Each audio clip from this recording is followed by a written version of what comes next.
എല്ലാവർക്കും നമ്മളെ പുതിയ വീഡിയോയിലേക്ക് സ്വാഗതം. അപ്പോൾ പനിയൊക്കെ കഴിഞ്ഞ് പിറ്റേ ദിവസമായിട്ടുണ്ട്. അപ്പോൾ ഇന്ന് പനിയൊന്നുമില്ല, തൊണ്ടവേദനയും കുറഞ്ഞിട്ടുണ്ട്, എന്നാലും ക്ഷീണമുണ്ട്. അതിപ്പോൾ വൈകിട്ട് കുളിക്കുന്നപ്പോഴേക്ക് മാറുമെന്ന് വിചാരിക്കുന്നു. അപ്പോൾ ഇന്ന് ഭക്ഷണമൊന്നും ഉണ്ടാക്കിയിട്ടില്ല. ഇന്ന് ഞാൻ മാത്രമേ ഉള്ളൂ, ബാക്കി എല്ലാവരും കല്യാണത്തിന് പോയി. പിന്നെ മേമ ഭക്ഷണം കൊടുത്തയച്ചിട്ടുണ്ട്. അത് കഴിച്ച് അതേപോലെ ഉച്ചക്കത്തേതും പൊതിച്ചോറാക്കിയിട്ട് മേമ കൊടുത്തയച്ചതാണ്. മേമ എന്ന് പറയുന്നത് അവൻ്റെ അമ്മേൻ്റെ ചേച്ചി കേട്ടാ, അമ്മയെപ്പോലെ തന്നെയാണ്.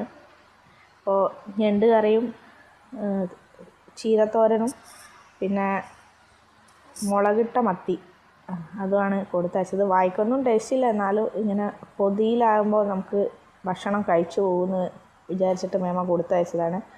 അങ്ങനെ എങ്ങനെയോ കഴിച്ചു. ഇത് ഫുള്ളൊന്നും കഴിക്കാൻ പറ്റിയിട്ടില്ല കേട്ടോ. അപ്പോൾ അതും കഴിഞ്ഞ് വൈകിട്ടൊന്ന് പുറത്തേക്ക് ഇറങ്ങിയപ്പോൾ നാട്ടിലെ ഏതോ അമ്പലത്തിലെ ഉത്സവമാണ്. ഇത് ഏത് അമ്പലമാണെന്നുള്ളത് എനിക്കറിയില്ല. നമ്മൾ മടപ്പള്ളി കോളേജിൻ്റെ അന്ന് വീഡിയോ കണ്ടിട്ടുണ്ടല്ലോ, അവിടെ നിന്നാണ് ഇങ്ങനെ ഒരു ചെണ്ട കൊട്ടൽ. സാധാരണ ഇവിടെ നിന്ന് ഇങ്ങനെ ഒന്ന് പോകുന്നുണ്ടോ എന്നുള്ള കാര്യം എനിക്കറിയില്ല. കാരണം നമ്മളധികം അറക്കലെ ശ്രദ്ധിക്കുന്നുണ്ട്. ഇത് നമുക്കറിയില്ല ഇത് ഏത് അമ്പലത്തിലേക്കാണ് പോകുന്നതെന്നൊന്നും അറിയില്ല.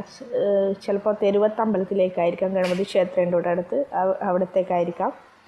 അപ്പോൾ അതൊക്കെ കഴിഞ്ഞ് ഞങ്ങൾ ഭക്ഷണമൊക്കെ കഴിച്ചിട്ടുണ്ടായിരുന്നു. അതൊന്നും ഞാൻ വീഡിയോ എടുത്തിട്ടില്ല. അപ്പോൾ ഇന്നേക്ക് ഇത്രയേ ഉള്ളൂ. അടുത്ത വീഡിയോ ആയിട്ട് കാണാം.